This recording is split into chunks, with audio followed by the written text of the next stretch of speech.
అందరం కలిసి ఉండాలని నా ఒక మనస్ఫూర్తిగా మా స్నేహితులు వీళ్ళందరూ అందరం ఒకటే దగ్గర చదువుకున్నాం కాబట్టి మా సొంతూరు మా గ్రామంలో ఈసారి భిక్ష పెడదామని డిసైడ్ చేసి ఈరోజు భిక్ష పెట్టడం జరిగింది అయ్యప్ప స్వామిలో. మతాలు విభేదాలు ఏవి ఉండొద్దు, ఎవరో వస్తారు ఏదో చెప్పేసి వెళ్ళిపోతారు, మనం ఒక దగ్గర ఉంటాం కాబట్టి అందరం కలిసి ఉందాము, మంచి విధంగా ఉండాలని చెప్పేసి ఇది ఒక ఎగ్జాంపుల్ లాగా అందరం కలిసి ఉందాం అనేటట్టు భిక్ష పెట్టేసిన. మళ్ళీ ఇంకో పరంగా హిందూ ముస్లిం ఏదో ఎవరో అనేసి వెళ్ళిపోతారు, మనం తెల్లారితే మొక్కలు చూసుకొని ఒక్కే ఊర్లో ఉంటాం కాబట్టి కలిసి ఉండాలా అనే దానికి నేను ఇట్లా చేసిన. హిందూ ముస్లిం అనే ఏ విభేదాలు లేకుండా మంచిగా ఉండాలి, అందరం ఒకటే ఊళ్ళో అన్నట్టు.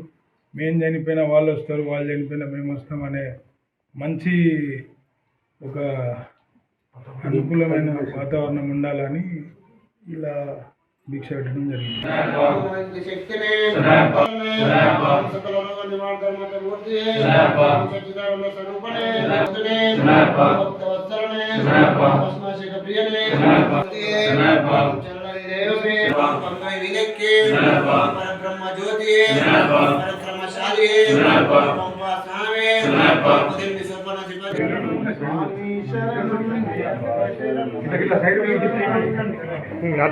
స్వామి శరణం అయ్యప్ప శరణం, స్వామి శరణం అయ్యప్ప శరణం, అయ్యప్ప శరణం స్వామి శరణం, అయ్యప్ప శరణం స్వామి శరణం, శ్రీ శరణం సుబ్రహ్మణ్య శరణం స్వామి శరణం, సుబ్రహ్మణ్య శరణం స్వామి శరణం, షణ్ముఖ శరణం స్వామి శరణం, షణ్ముఖ శరణం స్వామి శరణం, భగవతి శరణం భగవాన్ శరణం, భగవతి శరణం భగవతి శరణం, భగవాన్ శరణం.